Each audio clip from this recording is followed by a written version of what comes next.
Ladies and gentlemen, welcome to the channel. Please subscribe with notifications on.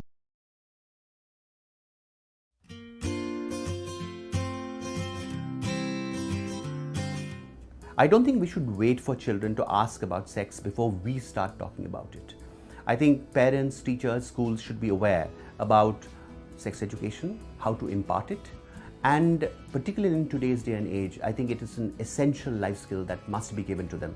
Sex education is not only about sex, it's about various things. We believe that sex education should start as early as maybe a child is 4 or 5 years old.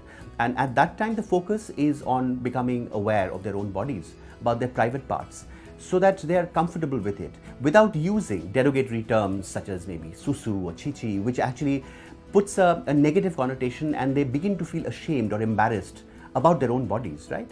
And then, of course, the next issue we need to talk about is safety, as to who can you, let's say for instance, change in front of, who can give you a bath, who can take you to the toilet, right? Who are the people you can trust when you have to go with any kind of discomfort or questions about it, right? So those are the kind of things that we can talk about in the younger lot. And we need to reinforce some of these things in different spaces, both at home and in school. Material that you find out there in the media, which can be very damaging. So it's very, very important to give them a healthy view of it all about, and again, the safety issue, and particularly about abuse. The fact that when you have friendships, or when you when older people befriend you, there may be boundaries that you have to have. Maybe there are indicators that children need to know about, where they will raise an alarm.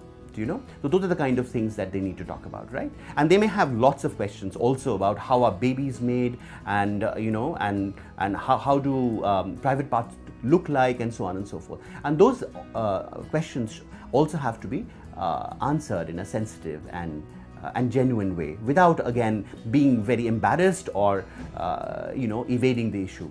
So the next phase when talking about sex becomes important is between the ages of 8 to 10. And this is the time when some of the progressive schools start having growing up or sex education workshops and classes. And I think it's a very good time, because this is the time when children are beginning to have questions and ask questions about how their life and bodies might change, about relationships, about attraction, about looking at some of their older cousins or siblings or older people in school and wondering how things will be in the next couple of years for them. So it's important to take them through not only their bodies, but how their bodies are likely to change, how to manage some of those things, how not to be awkward about it, how to, for instance, manage menstruation when it starts, who to go and approach when it does.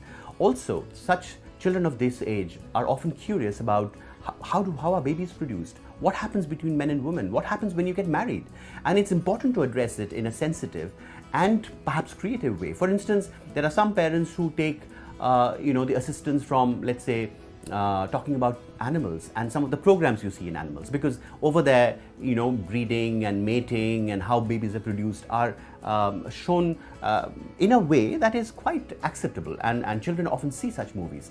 And there are other clips in movies and literature, or even websites nowadays that are available, where there are drawings or there are explanations in a manner which is child friendly, which you can actually adopt and use with your children, both at home, and I'm sure school will also know or develop their own systems of doing it.